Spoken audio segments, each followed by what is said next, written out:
Today we are going to discuss about product life cycle. So life cycle क्या होता है? Life cycle एक प्रक्रिया होती है, एक प्रोसेस होती है जिसमें जब कोई भी प्रोडक्ट बनता है और उसकी डेथ होती है, उस फेज के बीच में, उस पीरियड के बीच में वो जिस जिस स्टेज को अटेंड करता है उसको हम बोलते हैं लाइफ साइकिल। जैसे एक ह्यूमन बीइंग का एग्जांपल लेते हैं, हमारा बर्थ होती है, उसके बाद हम अलग अलग स्टेजेस को पूरा करते हैं। जैसे हम पहले बचपन आता है, फिर उसके बाद हम यंग होते हैं, एडल्ट होते हैं, and then we becomes old. So ये हम जितनी भी स्टेजेस में जाते हैं अपनी इस प्रोसेस में, अपने इस पीरियड में on earth from birth to the death, this is called life cycle. Okay, so product life cycle क्या होता है? The product life cycle concept is the explanation of the product from its birth to death, as a product exists in different stages and in different competitive environment।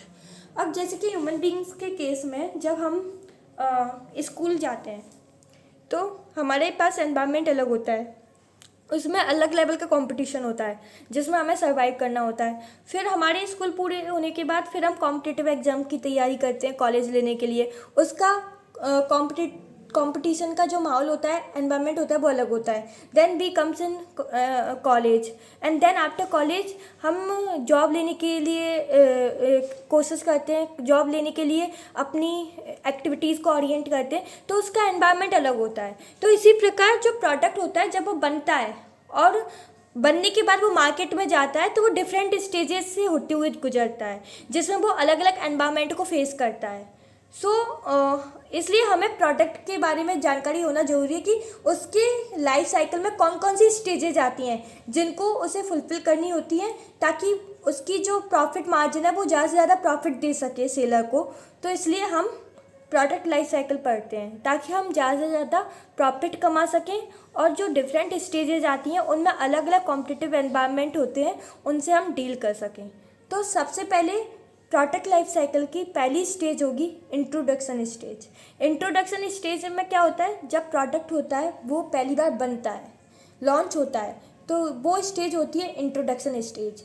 अब इस समय introduction stage में जो product है वो market में new है, यानी कि इसमें जो कंज्यूमर है उन्हें उस प्रोडक्ट के बारे में पता नहीं होता, इसलिए इसमें एक्सपेंडिचर ज़्यादा होता है, सेलिंग एक्सपेंडिचर। क्योंकि इसमें क्या होता है, हमें एडवर्टाइजमेंट देना होता है, हमें कंज्यूमर्स को, पब्लिक को बताना होता है कि हमारा प्रोडक्ट है जो कि आ गया है मार्केट में, इसके ये बेनिफिट है, इसका क्या यूज है। तो ये सब हमें बताने के लिए उसका एडवर्टाइजमेंट करना पड़ेगा, और यदि हमें एडवर्टाइजमेंट करना पड़ेगा तो उसकी कोई ना कोई कॉस्ट होगी, एडवर्टाइजमेंट की भी कॉस्ट लगेगी। यानी कि इंट्रोडक्शन स्टेज में जो सेलिंग होगी वो कम होगी, क्योंकि पब्लिक को पता नहीं है प्रोडक्ट के बारे में, उसके क्या क्या बेनिफिट्स हैं उनके बारे में पता नहीं है, तो फिर पब्लिक उसे कम से कम खरीदेगी, और इसमें प्राइस भी कम होगी, क्योंकि प्रोडक्ट के जो एडवर्टाइजमेंट के जो कॉस्ट है वो भी इसमें ज़्यादा होगी, क्योंकि हमें बताना पड़ेगा कंज्यूमर्स को हमारे प्रोडक्ट के बारे में। इसमें प्रॉफिट भी कम होगा। हम देखते हैं इंट्रोडक्शन स्टेज में क्या होता है। Product is launched in the market with full scale production. Okay, इसमें जो प्रोडक्ट होता है वो लॉन्च होता है मार्केट में। Product is a new one, क्योंकि अभी अभी इंट्रोड्यूस हुआ है, तो फिर जो प्रोडक्ट है वो नया होगा। The product entirely new in market replaces an existing product. अब ये नया प्रोडक्ट क्यों लॉन्च हुआ मार्केट में?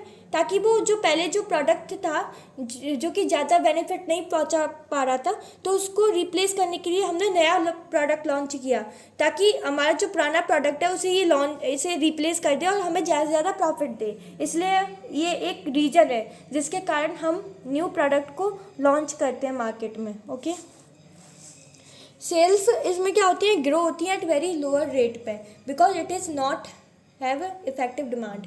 अब देखिए, इसकी ज़्यादा इफेक्टिव डिमांड नहीं होती, जो हमारा प्रोडक्ट है उसकी इफेक्टिव डिमांड नहीं होती, इसलिए इसकी जो सेल्स होती है ना वो भी लोअर होती हैं इनिशियल फेज में, क्योंकि जब कस्टमर्स को पता ही नहीं है कि वो प्रोडक्ट नया प्रोडक्ट है वो क्या क्या बेनिफिट दे सकता है, उसमें क्या क्या कैरेक्टरिस्टिक्स हैं, तो फिर उसकी डिमांड भी कम होगी, और यदि डिमांड कम होगी तो प्रॉफिट भी कम होगा, सेल्स भी कम होंगे। अब इसकी हम कैरेक्टरिस्टिक देखते हैं कि जो पहली स्टेज होती है उसकी क्या क्या कैरेक्टरिस्टिक्स हैं। ओके, इसकी जो सेल्स होती है वो धीरे धीरे बिकता है और कम इसका जो सेल्स होते हैं वो लो भी होती हैं और धीरे धीरे बिकता है प्रोडक्ट। और इसका जो प्राइस होता है वो हाई होता है, क्योंकि हमने जो प्रोडक्शन किया है प्रोडक्ट का तो उसको तो फुलफिल करना होगा, तो वो प्रोडक्शन की जो कॉस्ट होती है वो लग जाती है इसमें। ऊपर से हमने एडवर्टाइजमेंट करना पड़ रहा है, क्योंकि कस्टमर्स को बताना पड़ेगा कि हमारा प्रोडक्ट किस काम का है, क्या बेनिफिट है, तो वो एडवर्टाइजमेंट की कॉस्ट भी इसमें ऐड हो जाएगी, तो इसकी जो प्रोडक्ट की जो प्राइस होगी वो हाई होगी। Heavy promotion expenses, lake of knowledge, यानी कि कस्टमर्स के पास हमारे प्रोडक्ट की कोई नॉलेज नहीं होती, इसलिए हमें प्रमोशन करना पड़ता है। लो प्रॉफिट, ये लो प्रॉफिट देता है क्योंकि इसकी प्राइस भी ज़्यादा होती है, सेल्स भी कम होती है, और सेल्स कम होती हैं तो फिर प्रॉफिट भी कम दे पाता है। नैरो प्रोडक्ट लाइन, यानी कि इसकी जो प्रोडक्ट लाइन है वो भी नैरो होती है, बहुत पतली होती है, ज़्यादा डाइवर्सिटी नहीं होती। अब हमारी सेकंड स्टेज आती है ग्रोथ स्टेज। अब पहले हमने पढ़ी थी इंट्रोडक्शन स्टेज, जिसमें जो प्रोडक्ट था वो नया था मार्केट में, यानी कि अभी भी लॉन्च हुआ था। फिर इंट्रोडक्शन स्टेज के बाद हमारा प्रोडक्ट एंटर करेगा ग्रोथ स्टेज, जिसमें उसकी जो सेल्स हैं वो तेज़ी से बढ़ेंगी। ये हमें बहुत ज़्यादा प्रोडक्ट, जो हमारा प्रोडक्ट है वो हमें ज़्यादा से ज़्यादा प्रॉफिट देना शुरू कर देगा, और ये कंपटीशन का एनवायरनमेंट भी फेस करेगा, यानी कि ये हाईली कॉम्पिटिटिव हो जाएगा इसके लिए एनवायरनमेंट। ये दूसरे प्रोडक्ट के साथ भी, दूसरी कंपनी के प्रोडक्ट के साथ भी कंपटीशन फेस करेगा। Okay, once the market has accepted the product, sales begin to rise and the product enter it second stage. जब मार्केट ने उस प्रोडक्ट को एक्सेप्ट कर लिया, यानी कि हमारे कस्टमर्स को वो प्रोडक्ट पसंद आ गया, यदि कस्टमर्स को प्रोडक्ट पसंद आ गया तो फिर मार्केट तो उसे एक्सेप्ट कर ही लेगा, क्योंकि उसकी सेल्स बढ़ जाएगी। एक बार जब मार्केट उसे एक्सेप्ट कर लेता है तो फिर हमारे प्रोडक्ट की जो सेल होती है वो बढ़ जाती है, और यदि सेल्स बढ़ जाती है तो फिर हमारा जो प्रोडक्ट है वो ग्रोथ स्टेज में एंटर कर जाता है। Okay, the product achieves considerable and widespread approval in the market. The sales and profit increases at an accelerated rate. यानी कि ये याद रखना कि इसमें सेल्स और प्रॉफिट एक्सीलरेटेड रेट से बढ़ती है, यानी कि इंक्रीजिंग रेट से बढ़ती है। In this effective distribution, advertising and sales promotion are considered as a key factor. इसमें हम और भी ज़्यादा हमारा प्रमोशन करने लग जाते हैं हमारे प्रोडक्ट का, कि हमारा प्रोडक्ट बहुत अच्छा है, इसे लीजिए, क्योंकि इसमें क्या होता है, हमारी जो सेल्स है, प्रॉफिट है, वो बढ़ रहा है, तो हमारे पास पैसे हैं, तो फिर हम इसमें जो एडवर्टाइजमेंट होते हैं, सेल प्रमोशन होते हैं, वो इफेक्टिव रोल प्ले करते हैं। ओके, देन हम डिस्ट्रीब्यूशन करना स्टार्ट कर देते हैं अपने प्रोडक्ट का, कि ज़्यादा से ज़्यादा डिस्ट्रीब्यूशन हो और हमारा ज़्यादा से ज़्यादा प्रॉफिट हो। अब इसकी ग्रोथ स्टेज की क्या क्या कैरेक्टरिस्टिक्स होती हैं? इसमें जो हमारी सेल्स हैं वो रैपिड हो जाती हैं, यानी कि हमारा जो प्रॉफिट है वो इंक्रीजिंग रेट से बढ़ता है। प्रोडक्ट इम्प्रूवमेंट, और इसमें हमें अपने प्रोडक्ट को इम्प्रूव करना होता है, तभी वो ग्रोथ स्टेज में अच्छे से चल पाएगा और कंपटीशन को फेस कर पाएगा। इसलिए आप अपने प्रोडक्ट को इम्प्रूव भी करो ग्रोथ स्टेज में, ताकि वो ज़्यादा से ज़्यादा और भी ज़्यादा प्रॉफिट कमाए। और इसमें कंपटीशन बढ़ जाता है, प्रॉफिट भी बढ़ जाता है, प्राइस इसमें रिड्यूस हो जाती है, क्योंकि कंपटीशन बढ़ रहा है तो हमें उसी हिसाब से अपनी प्राइस को रिड्यूस करना चाहिए, ताकि हमारी जो सेल्स है वो बढ़ें। और इसमें हम डिस्ट्रीब्यूशन चैनल को स्ट्रेटन कर लेते हैं, ताकि हम अच्छे से डिस्ट्रीब्यूट कर सकें अपने प्रोडक्ट को अलग अलग चैनल से। ठीक है, हमारी थर्ड स्टेज आती है मैच्योरिटी स्टेज। अब market becomes saturated because the household demand is satisfied and distribution channels are full. The product has to face keen competition which bring pressure on price.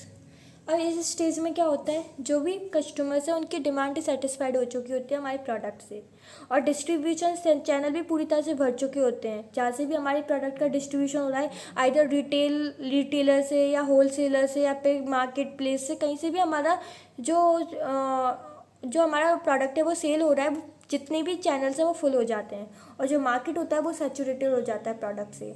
और इसी stage में जो product है वो सबसे ज़्यादा competition face करता है, जिसके कारण वो प्राइस पे प्रेशर जताता है, हमें प्राइस को लो करना पड़ता है, ताकि हमारा प्रोडक्ट मार्केट में बना रहे।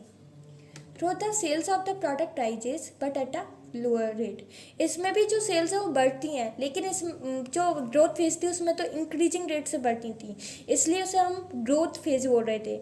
लेकिन मैच्योरिटी स्टेज में क्या होता है, वो डिक्रीजिंग रेट से बढ़ती हैं, मतलब बढ़ती तो है लेकिन डिक्रीजिंग रेट से। Profit margin however decline due to keen competition के कारण जो प्रॉफिट है वो भी मार्जिन भी डिक्लाइन होना शुरू हो जाता है क्योंकि कंपटीशन बहुत बढ़ जाता है। और इसकी कैरेक्टरिस्टिक्स की समरी देख लेते हैं। Sales increases at decreasing rate, इसमें जो सेल्स होती हैं वो इंक्रीज होती हैं लेकिन डिक्रीजिंग रेट से। ये मोस्ट इंपॉर्टेंट पॉइंट है मैच्योरिटी फेज स्टेज का कि जो सेल्स है वो इंक्रीज तो होती है लेकिन डिक्रीजिंग रेट से, लेकिन जो ग्रोथ स्टेज थी उसमें सेल्स इंक्रीज होती थी विद इंक्रीजिंग रेट से। ओके, नॉर्मल प्रमोशनल एक्सपेंसेस, इसमें नॉर्मली होते हैं प्रमोशनल एक्सपेंसेस, और इसमें यूनिफॉर्म प्राइस रहती है बट लोअर प्राइस होती है, यानी कि इसमें यूनिफॉर्म होना शुरू हो जाती है, जो मतलब प्राइस तो लोअर हो जाती है पर वो यूनिफॉर्म रहती है। इसमें यदि हमें अपने प्रोडक्ट को मार्केट में बनाए रखना है तो हमें प्रोडक्ट में मॉडिफिकेशन की आवश्यकता होती है। जिस सेलर में, जिस एंटरप्रेन्योर ने अपने प्रोडक्ट में मॉडिफिकेशन कर लिया तो फिर वो मार्केट में बना रहेगा, बना वो मार्केट से चला जाएगा। डीलर्स सपोर्ट, इसमें डीलर से सपोर्ट की आवश्यकता होती है ताकि प्रोडक्ट बना रहे। प्रॉफिट मार्जिन इसमें डिक्रीजेज हो जाता है, मतलब प्रॉफिट इसमें कम मिलता है। अगर हमने अपने प्रोडक्ट में मॉडिफिकेशन नहीं किया तो फिर हमारा प्रोडक्ट चला जाएगा डिक्लाइन स्टेज में, और एक बार जब हमारा प्रोडक्ट डिक्लाइन स्टेज में चला गया तो हमें नीड होगी कि हम दूसरा प्रोडक्ट लॉन्च करें। ओके, सो या तो आप डिक्लाइन स्टेज में जाने से पहले ही उसमें मॉडिफिकेशन करके रोक दो या फिर अपना कोई नया प्रोडक्ट लॉन्च करो। सो देखते हैं डिक्लाइन स्टेज में क्या होता है। This is the final stage, sooner or later actual sales begin to fall under the impact of new product competition and changing consumer behaviour. इस स्टेज में जो कंज्यूमर का बिहेवियर है टुवर्ड प्रोडक्ट वो चेंज हो जाता है और कॉम्पिटिशन भी बहुत ज़्यादा बढ़ चुका होता है, न्यू इम्पैक्ट हो जाते हैं कॉम्पिटिशन में, जिसके कारण जो हमारा प्रोडक्ट है उसकी सेल्स होती है वो गिरने लग जाती है, उसकी सेल्स डिक्रीज हो जाती है, और यदि सेल्स डिक्रीज हो जाती है तो फिर प्रॉफिट भी फॉल डाउन हो जाता है। So the sales and profit fall down sharply and the promotional expenses has to be cut down drastically. यदि हमारी सेल्स कम हो रही हैं और प्रॉफिट कम हो रहा है तो फिर हमें प्रमोशनल एक्सपेंडिचर को भी कम करना पड़ेगा या फिर पूरी तरह से ख़त्म करना पड़ेगा और नया प्रोडक्ट को हमें मार्केट में लॉन्च करना पड़ेगा, तभी हम मार्केट में बने रह पाएंगे, वरना इसके बाद हम लॉस फेस करने लग जाते हैं। तो अगर लॉस फेस कर रहे हैं तो फिर हमारे पास इतना पैसा नहीं बचता कि हम नए प्रोडक्ट को बनाएं, सेम प्रोडक्ट को बनाएं, तो इससे बेटर यही रहेगा कि हम दूसरे प्रोडक्ट को लॉन्च करें।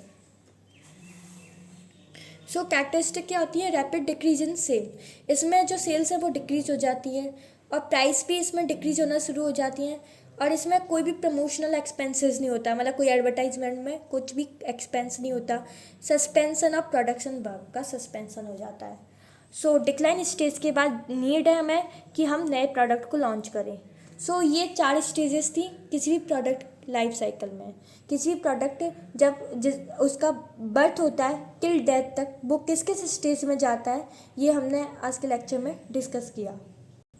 अब देखिए हम इसे ग्राफ की हेल्प से समझते हैं। ये है प्रॉफिट का ग्राफ और ये है रेवेन्यू का ग्राफ, कि वो कितना रेवेन्यू देगा। तो सबसे पहले आती है इंट्रोडक्शन स्टेज। सो इधर टाइम डिनोट किया, इधर revenue and profit.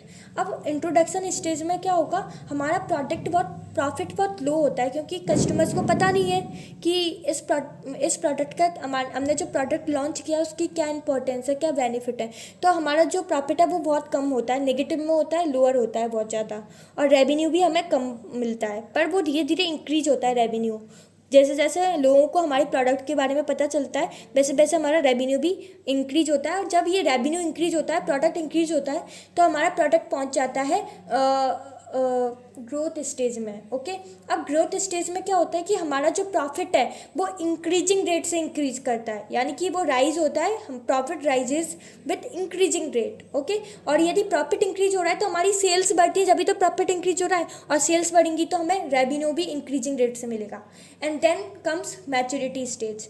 Maturity stage में क्या होता है कि हमारा जो प्रॉफिट होता है वो कांस्टेंट हो जाता है, लगभग यूनिफॉर्म हो जाता है, यानी कि इंक्रीज करता है बट डिक्रीजिंग रेट से, और जो रेवेन्यू हमें मिल रहा है वो इंक्रीज हो रहा है विथ डिक्रीजिंग रेट में, यानी कि हमें कांस्टेंट रेवेन्यू मिलता है, मतलब कि हमें बिल्कुल कांस्टेंट हो जाता है रेवेन्यू मैच्योरिटी में, यानी कि हमारा जो प्रोडक्ट है वो पीक पे चला जाता है, सैचुरेट हो जाता है मार्केट में। ओके, देन आती है डिक्लाइन स्टेज, जिसमें हमारा रेवेन्यू डिक्रीज होना शुरू हो जाता है, और यदि रेवेन्यू डिक्रीज होगा तो हमारा प्रॉफिट भी डिक्रीज होना स्टार्ट हो जाता है। सो ये था हमारी प्रोडक्ट की लाइफ साइकिल की 4 स्टेज है, that is introduction, growth, maturity, decline.